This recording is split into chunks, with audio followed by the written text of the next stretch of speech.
ये खाली तुम्हारी झूठी प्रेस कॉन्फ्रेंसें और बयानात जो हैं, इन पे अवाम एतमाद नहीं करते। खबरें छोड़ रहे हैं जी, पीटीआई पे पाबंदी लगा रहे हैं। आज जो एएनपी आपकी इत्तेहादी है, उस पर भी तो पाबंदी लगाई थी। बिस्मिल्लाहिर्रहमानिर्रहीम, नहमदुहु व नुसल्ली व नुसल्लिमु अला रसूलिहिल करीम। गुज़िश्ता 2-3 दिन हमने जो गुफ्तगू की, जो क्लिप भरे मुल्की हालात देख के हर दिल ज़ख्मी है। ज़ाहिर है को as a Pakistani, as a मुसलमान हमारा दिल भी ज़ख्मी है।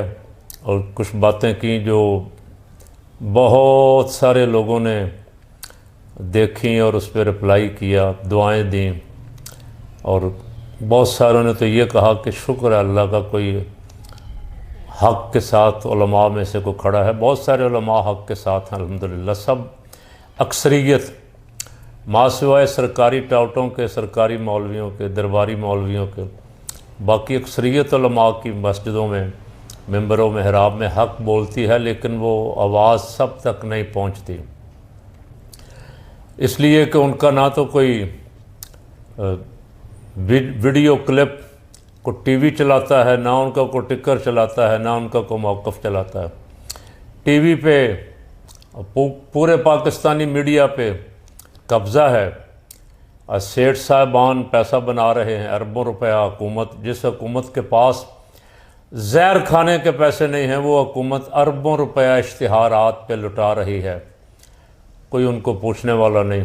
वो हुकूमत अवाम को शल मारने पे अरबों रुपया लुटा रही है, कोई उनको पूछने वाला नहीं। मिन्नत समाजत करके, पाँव पड़ के IMF से कर्ज़ लेते हैं, और वो इसी तरह के अल्लों तल्लों में, यानी अवाम पे जुल्म करने में उड़ाते, अपनी अयाशियों में उड़ाते। जो 2-3 हुकूमती पार्टियां हैं, जब से ये आई हैं, इनका फ़र्ज़ था, इनकी ज़िम्मेदारी थी कि ये मुल्क के हालात को बेहतर करने की कोशिश करते। लेकिन अगर आपने देखा है तो किसी को ब्लेम देने की बजाय कोई है जो इनको पूछे। अब कोई और तो मिलिट्री के ख़िलाफ़ या किसी अपनी इदारे के ख़िलाफ़ बात करे, करनी नहीं चाहिए। इदारे सब हमारे हैं। अगर कोई करे तो वो तो मुर्दे इल्ज़ाम ठहरता है। और अगर शहबाज शरीफ कहे, राना सनाउल्लाह कहे, ख्वाजा आसिफ कहे, तो क्या इनको सब इजाज़त है ये गालियाँ दें, अपने इदारों को बुरा भला करें, कहें? ये अदालतों पे जिस तरह इन्होंने कब्ज़ा किया है, अदालतें ही आखिर आ जा के इंसाफ का एक रास्ता रहती थी ना। कि अगर दो फरीक आपस में लड़ पड़े हैं, कोई इख्तिलाफ हो गया है, कोई झगड़ा हो गया है दो सियासी जमातों का, तो उनका फ़ैसला कौन करेगा? अदालतें करेंगी।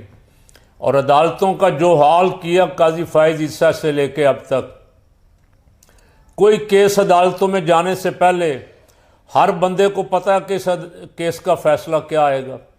जज का नाम सुन के हर बंदा जानता है कि क्या फ़ैसला आएगा। अब मियाँ साहब कह रहे हैं दहशत गर्दों से आहनी हाथ से निपटा जाएगा। तो मियाँ साहब, आपके जब बड़े भाईजान इंडिया को कह रहे थे कि हमारे मुल्क से दहशत गर्दी करवाई जा रही है, तो उस वक्त तो आप नहीं बोले, और बल्कि उस कहने वाले को बार बार इक़्तिदार में लाए। मोदी को दावतों पे बुलाने वाले को इक़्तिदार में लाए। किन दहशत गर्दों से आप आहनी हाथों से निपटना चाहते हैं? अवाम से, जो पुरअमन एहतजाज कर रहे थे, जो अपना आइनी हक मांग रहे थे, जो जुल्म के ख़िलाफ़ आवाज़, उनके ख़िलाफ़ आप कभी शरपसंद, कभी दहशत गर्द। जुलूस पहुँचने से 4 दिन पहले रास्ते बंद, सारे रोड बंद, मोटरवे बंद, मार्केटें बंद, स्कूल बंद, कॉलेज बंद। ये जुल्म पाकिस्तान के साथ किसने किया है?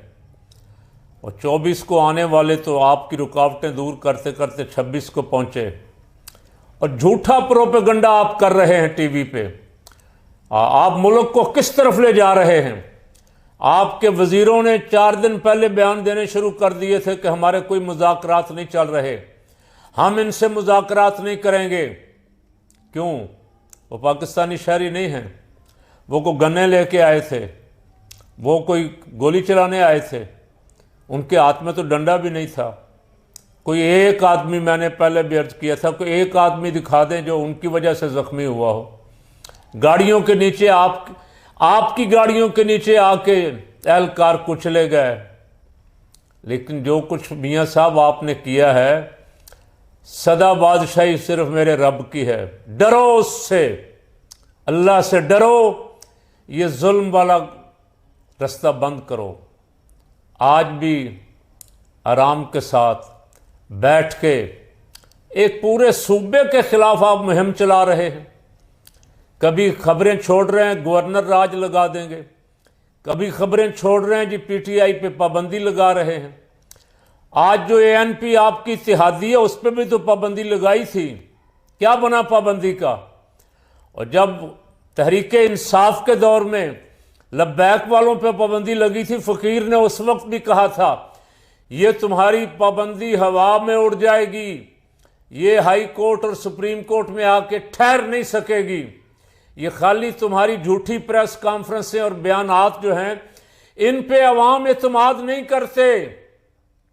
आप बड़ा पक्का सा मुंह बना के बड़ी बेशर्मी के साथ हज़ारों लाखों पाकिस्तानियों को दहशतगर्द करार दे रहे हैं। आप किस जमहूरी दौर में किस जमहूरियत की बातें करते हैं?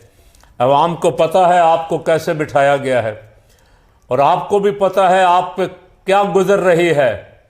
ईवानों में बैठ के, ताकत के ईवानों में बैठ के भी नींद ना आए हुक्मरानों को, तो उनको समझ जाना चाहिए हमसे कोई गलती हो रही। सैयदना फारूक आज़म रज़ी अल्लाह तआला अन्हु को तलाश करने आया ईरान का या रूम का सफ़ीर। किसी ने कहा, उसने पूछा अमीरुल मोमिनीन का महल किधर है? कहा अमीरुल मोमिनीन का कोई महल वहल नहीं है। कहाँ है अमीरुल मोमिनीन? कहा अमीरुल मोमिनीन इस वक्त सारा दिन रात पहरा दे दे के थक गए होंगे, मस्जिद नबवी के बाहर किसी दरख्त के नीचे होंगे।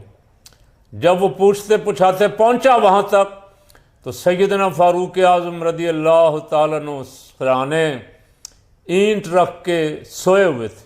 कोई पहरेदार नहीं था, कोई प्रोटोकॉल नहीं था, कोई बॉडीगार्ड नहीं था। उस पे हैबत तारी हो गई। इतना बड़ा हुक्मरान जिसके नाम से कैसर और किसरा के बादशाह लरजते हैं, जिसकी वजह से लर्जा तारी है, कोई बॉडीगार्ड नहीं, कोई खौफ नहीं, कोई प्रोटोकॉल नहीं, कोई बेड नहीं, बाहर नीचे ज़मीन पे कच्ची मट्टी पे सोया हुआ। जब आपने आंखें खोली तो उसने पूछा अमीरुल मोमिनीन, दुनिया आपके नाम से लरजती है, दुनिया कुफ्र। अहले ईमान को तो उनके नाम का सहारा था कि फारूक आज़म के होते हुए हम पे कोई जुल्म नहीं कर सकता, किसी जानवर पे भी कोई जुल्म नहीं कर सकता था। भेड़ और भेड़िया इकट्ठे एक तालाब पे पानी पीते थे। उसने कहा आपको ऐसे नींद कैसे आ जाती? तो फरमाया जो हुक्मरान अपनी रियाया के साथ अदलो इंसाफ वाला मामला बरते, अब वो इसी तरह बेखौफ होकर सो जाता है। और जो हुक्मरान अदलो इंसाफ ना करे, जुल्म करे अपनी रियाया पे, उसे महल्लात और पैरों में भी नींद नहीं आती। तो अगर आपकी नींद उड़ी हुई है, आप बेआराम हैं, तो अल्लाह के हजूर तौबा करें, सोच लें कि कोई गलती आपसे हुई है या आप मुसलसल गलत रास्ते पे जा रहे हैं। ये सोच के अल्लाह के हजूर तौबा करें, और तौबा का दरवाज़ा खुला हुआ है। आज भी मैं कहता हूँ 10 मिनट लगते हैं बैठ के मामला तय करने में। कौन सा ऐसा मामला है, मसला कश्मीर है जो हल नहीं हो सकता? आपस में आप शादियों ब्याहों में तो जफियाँ डालते हैं, लेकिन इक़्तिदार के लिए, अल्लाह ताला मुझे माफ़ फरमाए, इक़्तिदार के लिए ऐसे लड़ते हैं जैसे वो हड्डी पे लड़ते हैं। इस हद तक ना जाएं, मुल्क को इस सतह पे ना ले जाएं। कल इसका हिसाब देना पड़ेगा, इसका यहाँ भी जवाब देना पड़ेगा, अल्लाह की बारगाह में भी जवाब देना पड़ेगा। फिर वहाँ कोई सहूलतकार भी नहीं होगा। अल्लाह से डरें, मामलात को हल की तरफ ले जाएं, मामलात को बढ़ाएं नहीं। गवर्नर राज लगा देंगे, ये कर लेंगे। वो पहले भी आपने 2-2.5 साल 14-16 महीने जो आपने खैबर पख्तूनख्वा की हुकूमत की, वहाँ भी पंजाब की तरह जुल्म किया। और पंजाब में उम्मीद थी एक औरत हुक्मरान बन गई है और औरतें निस्बतन रहमदिल होती, शायद पंजाब में जो मोहसिन नकवी जुल्म करता रहा है पंजाब के अवाम उससे बच जाएंगे। लेकिन बदकिस्मती से वो सोच भी हमारी जो थी गलत साबित हो गई, उल्टा उसके खिलाफ हो रहा है। पंजाब में ना किसी को एहतजाज की इजाज़त है, ना आज़ादी इजहार राय है, ना कोई इंसानी हकूक़ का फ़िक्र और परवाह है। और अदालतों पे हैरान हूँ, अदालतें जाते 5 दिन का रिमांड, 2 दिन का रिमांड, 10 दिन का रिमांड। जज जानते हैं कि इनको गलत उठाया गया है, इस पे जाली मुकदमा बनाया गया है कि इससे मनशियात बरामद हुई हैं, ये नशे में जा रहा था। मजदूर साफियों को आप उठा रहे हैं। खुदा का खौफ करें, उनके घर वालों का ख्याल करें, उनके बच्चों का ख्याल करें। इसका जवाब देना होगा। अल्लाह से डरें, मामलात को हल की तरफ ले जाएं। ये 2-3 जो आपने छोड़े हुए हैं, मैं उनका नाम भी अब लेना नहीं चाहता, जो बैठ के टीवी पे मुबारकबादें दे रहे हैं आवाम को। किस बात की? अल्लाह ताला मुझे माफ़ फरमाए। खून बहाने की मुबारकबादें दे रहे, लुडियां डाल रहे। ओ बड़ा हमने फतह कर लिया, कश्मीर फतह कर लिया, हमने इसराइल फतह कर लिया। अपने लोगों को मार के, अपने लोगों पे जुल्म करके, अपने लोगों के रास्ते रोक के, अपने लोगों का हक छीन के खुश होना चाहिए या परेशान होना चाहिए था? आपको हंसना चाहिए था या रोना चाहिए था? अल्लाह ताला इस मुल्क पर रहम फरमाए। मैंने आज जुम्मा में भी अल्हम्दुलिल्लाह यही दुआ की कि या अल्लाह इस मुल्क पर रहम फरमा। ये मुल्क हमारे बुज़ुर्गों ने, हमारे आबाओ अजदाद ने बनाया था कि यहाँ ला इलाहा इल्लल्लाह मुहम्मदुर रसूलुल्लाह की हुक्मरानी होगी, हजूर का निज़ाम होगा, इंसानों को, हर इंसान को उसका हक मिलेगा, हर गरीब को खाना मिलेगा, हर फ़कीर को उसकी जाए पनाह, कोई मकान, कोई रहने की जगह, कोई आसरा मिलेगा। लेकिन यहाँ तो जिनके पास था उनका भी छीना जा रहा है, उनके कारोबार तबाह किए जा रहे हैं, प्लाजे उड़ाए जा रहे हैं। अल्लाह मेरे मुल्क के हुक्मरानों को हिदायत अता फरमाए, मिलजुल के मामलात मुल्क के। और फ़कीर पूरी जिम्मेदारी से कहता है कि मिलजुल के मामलात मुल्क के आप चंद घंटों में हल कर सकते हैं। बैठ के मामला तय कर लें, जो सच है सच मान लें, जो झूठ है मान लें कि हम ये झूठ बोल रहे हैं। जो हकायक हैं, जो वाक़यात हैं, जिनका बच्चा बच्चा गवाह है, उन वाक़यात को झुठलाने की बजाय तस्लीम करें। और जिससे गलती हुई है वो अपनी गलती तस्लीम कर ले। आज भी अमन अमान, सुलह सफाई और मुल्क आगे बढ़ सकता है। लेकिन अगर ऊपर बैठे हुए नियत कर लें कि हमने मुल्क की तरक्की के लिए करना है, हमने मुल्क आगे ले जाने के लिए करना है, हमने जुल्म के ख़ात्मे के लिए करना है, दुश्मन हमारा, उसका तो हम आज तक कुछ बिगाड़ नहीं सके। बल्कि कश्मीर पे भी, जम्मू कश्मीर पे भी गासबाना कब्ज़ा करवा बैठे हैं, दूसरों को हम परेशान कर रहे हैं। काश, मैंने कल भी कहा था कि हम सारी कौम मुत्तहद होके, यकसू होके अपने दुश्मन को पहचानते और अपने भाइयों को गले लगाते। आज जुमा में मेरा मौजू यही था, जुमा वाली तकरीर भी मेरी मौजूद है, उस पर लाइव इसी चैनल पे मौजूद है, उसे देख लें। मेरा मौजू यही था, रुहमाउ बैनहुम। हजूर के उम्मती, हजूर के ग़ुलाम वो हैं जो आपस में बाहम शीरो शकर हैं, अशिद्दाउ अलल कुफ़ार रुहमाउ बैनहुम। इसके आईने में हम देख लें अपनी शक्ल कि हम इस पे पूरे उतरते हैं। अगर तो हम इस पे पूरे उतरते हैं तो आपको मुबारक हो, और अगर हम इस पे पूरे नहीं उतरते, हम अशिद्दाउ अलल कुफ़ार नहीं हैं, रुहमाउ बैनहुम नहीं हैं, तो फिर अपनी अदाओं पे ज़रा गौर करें। अल्लाह करीम कुरान मुक़द्दस पे रसूल रहमत सल्लल्लाहु अलैहि वसल्लम के इरशादात पे, हजूर की सीरत पे। हजूर मक्का शरीफ में तशरीफ़ लाए फ़तह मक्का के दिन, लोगों को खौफ था कि आज हमसे बदले लिए जाएंगे। खौफ किन को था?